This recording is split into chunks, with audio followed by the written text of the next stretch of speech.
Okay guys, I'm gonna write a brief description in my description box about the background of the characters and things like that so you can follow along. Please read it before listening to this chapter so it makes more sense to you. And this is chapter 18. Here we go. John wanted Jake to stay away from his daughter for reasons no one could explain, and without Jake understanding any of it, every excuse would come off as a racist one. The issue will revolve around nothing more than the average interracial couple story where the uptighty whitey father will never allow his pure white daughter to fornicate with a black man. But this wasn't the case because the woman John ever truly loved was black. Well, boy, off you go. I have lots of work to get back to now, but believe me, this won't be the last time we have a chat. John began to stand up, ready to show Jake out the office. With the boy gone and the current work file open on his desk, John still couldn't get back to work, but what he got back on was memory lane. It was such a busy week at work and around his house that he dedicated the entire weekend to himself in his private home in South Hill. Plans were made between him and his secret lover to spend some time together. With a struggle, she managed to leave behind her own house and children and join him. They talked, laughed, cooked lunch and dinner together, danced next to the fireplace in the living room, and made love at least once before each meal. But that same day, everything changed. John noticed changes in her mood swings, lack of energy and stamina, which are highly unlike her, and a few extra pounds on her face and behind. For a black woman, she sure was blessed in the right areas, and that was one of his major turn-ons. But this time around, after not seeing her for about a month, her breasts and bottom became two islands of their own. Bringing such things to a woman's attention might upset her, so he never did. But John wasted no time in questioning her lack of energy to keep up with all the activities they had planned and puking after each meal. Are you pregnant? He asked as if bracing himself for the haunting answer that might follow. What are you talking about, Johnny? I'm completely fine, she replied with a forced smile. Baby, I beg you, be honest with me. Are you?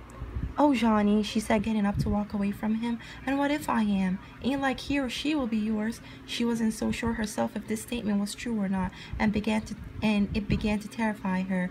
What does that supposed to mean? Johnny stood up and strongly spun her around to look deeply into her eyes. I mean, for the past month we didn't see each other. My husband returned back home. He hasn't changed much, but he's brought back so much money.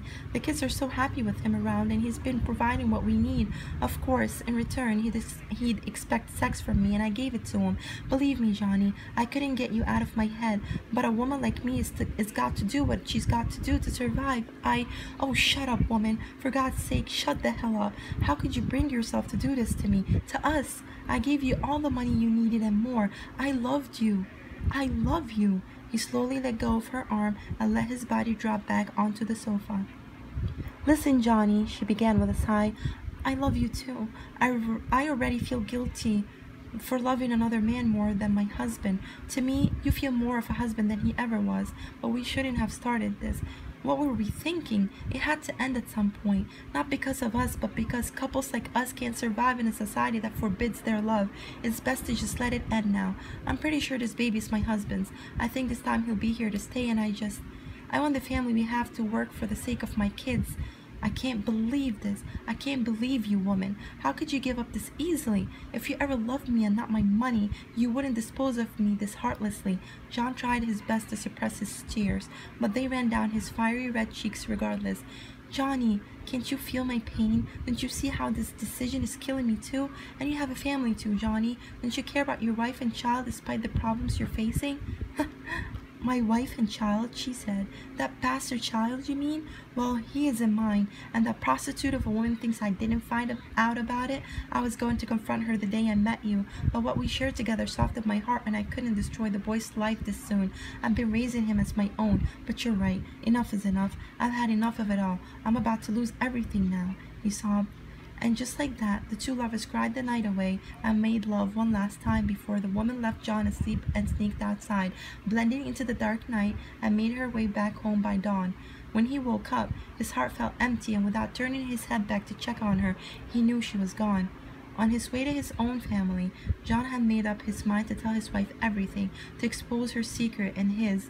Then he wrote her a check with enough money for her and the boy before giving them 24 hours to depart the house.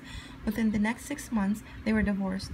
One storm ended, only for another to begin. Spending the nights engulfing his mind with images and words of his lover, John recalled her depictions of her town, how far off it was, and how its surroundings looked. The more he remembered, the more he was eager to find her, and so he began a new journey that reawakened new hope within his very soul.